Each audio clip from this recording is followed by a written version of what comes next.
Hi guys, William Morris here, and today I just wanted to show you a few different methods of how to find out where your music is being used, both online and in broadcast. So we'll start with online, as there are a few options here, and most of them are geared towards detecting usage on YouTube, as it's probably the biggest video hosting platform there is at the minute. And so YouTube do of course have their own content ID system, but it is quite difficult to set up, and there are also these requirements. You have to meet this specific criteria. And it really is kind of geared more towards sort of large content and media rights holders like, sort of big studios and TV channels, that kind of thing. So an alternative is to use a third-party service. So my first example here is AdRev. And this is basically just a way to tap into the YouTube content ID system, but without going through YouTube themselves. So essentially, you just upload your tracks to the AdRev site, and they will match them against videos on YouTube. Now, as you can see here, there are quite a few sort of restrictions on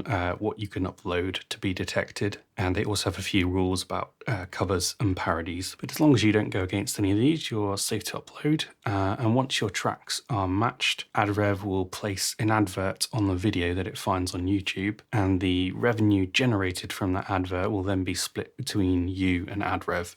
So at present, that means that you get 80% of the revenue and AdRev get 20%. They don't charge any other, sort of monthly fees or anything like that. So it is just a pure revenue split. So if you're making money, they make a cut of it. So AdRev do a pretty detailed breakdown of where your music's being used, but if you want to find out the really specific information, you need to head on into the Earnings tab, go down to Statements, and I'm just going to do it by quarter. And the one that's going to tell you the specific YouTube videos that your music's been used on is this standard videos one here.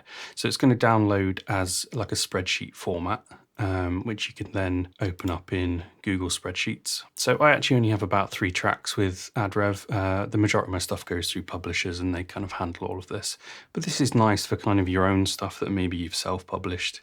If you just want to see where people are using your stuff and maybe you don't want them to be using it, that kind of thing, or you'd like to monetize it in some way. So as you can see here, I've got a couple of the tracks, and these are the links to where people have used them on a video. So every quarter you'll receive one of these statements and you can see the earnings and the splits that you get from that. So one of the issues with a service like this is that as soon as AdRev detects that your music has been used on a YouTube video, it will automatically place an advert on that video. And this is great if, someone's using your music without permission, or maybe they're a content uploader who's just doing kind of fun videos and you want to earn a bit of monetization from that. But the issue arises when, say you have a track that you have maybe put into a few non-exclusive libraries and they sell licenses of them. And then you put your track onto AdRev and it starts to put adverts onto people that have purchased legitimate licenses of your track. And obviously if they've purchased the license for it, they're not going to want a third party's adverts appearing on their videos, especially as sometimes these adverts can actually be for a competitor's product or service. So the way these services kind of get around that is by doing what they call whitelisting. So you can, in effect, add a channel or particular video to be whitelisted. And that will basically mean that no adverts will be run, but it will still be detected by the system. But there is a slight issue in this, in that I believe with AdRev, you have to report it once you found it. You can't do it before the video goes out. So there obviously might be a period where there is an advert running on the video, which you obviously don't want. So for that reason, I've left a service like this to kind of just cover my own content that I know I don't sell licenses for to third parties. So the tracks you see here are actually from sort of an older film soundtrack work of mine that I still own all the rights to. So an alternative to AdRev that I've only kind of discovered recently is called Identify. And it's a very similar setup to AdRev, but I can see that the bonus here is that they actually do social media detection as well. So it's going to cover Facebook, Instagram, I believe TikTok as well. I've only just tried this service myself for like the last week, just with one track, just to kind of see how it goes. But it's going to be a few weeks before the reporting starts to come in properly. But yeah, it could be a nice alternative to AdRev, especially if a lot of your stuff ends up on social media. All right, so let's move on to sort of broadcast stuff now. So this is going to be more sort of where to find out where your music's being used on, say, TV, cinema adverts, radio, that kind of thing. Pretty much anything that's not online. So the first place a lot of people might go is to their PRO, their performing rights organization. I'm based in the UK, so mine's PRS. So I don't know if this is the same with other PROs, but PRS basically don't have particularly detailed breakdowns of exact sort of places where your music's been used. It's more sort of broad, what category kind of thing it is. So this is a recent statement of mine, and you can kind of see that it's broken down into like overseas, TV, public, cinema, etc.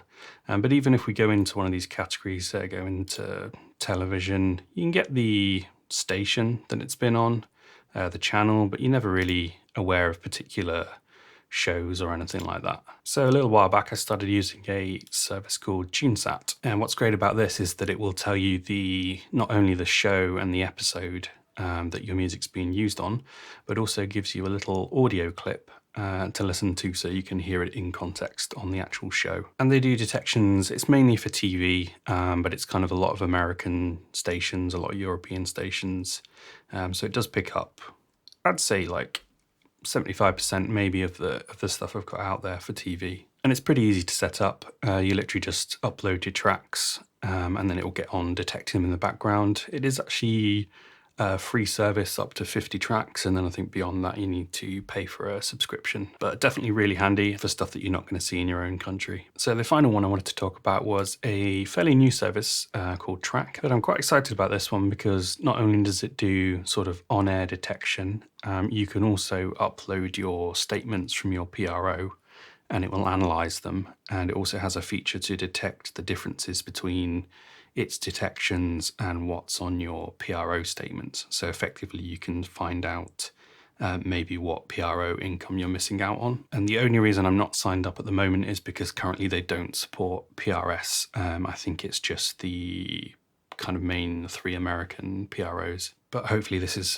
one that will be really good for the future. I've heard as well that they might be offering something similar to TuneSat in that you'd be able to see where your music's being used, and it would actually give you not only audio but the video of it as well. So that'd be a really cool feature. I think not only to see where your music's being used, but also how it's being used, I think is always quite nice. This is probably going to be one of the most expensive options, but it really does kind of give you the most sort of features out of everything. And their pricing is basically based on how much revenue it detects in a quarter and also the amount of tracks that you want to use on the service. So I hope you guys have found this video useful. I'd be really interested to know if any of you use any other services, ones that I haven't listed here, and you know, think that maybe there's a better option out there. I know there's quite a few new ones and there's definitely ones kind of springing up all over the place, so it's good to kind of keep on top of. So thanks very much for watching. Any questions, let me know in the comments, and if not, I'll see you again on the next one.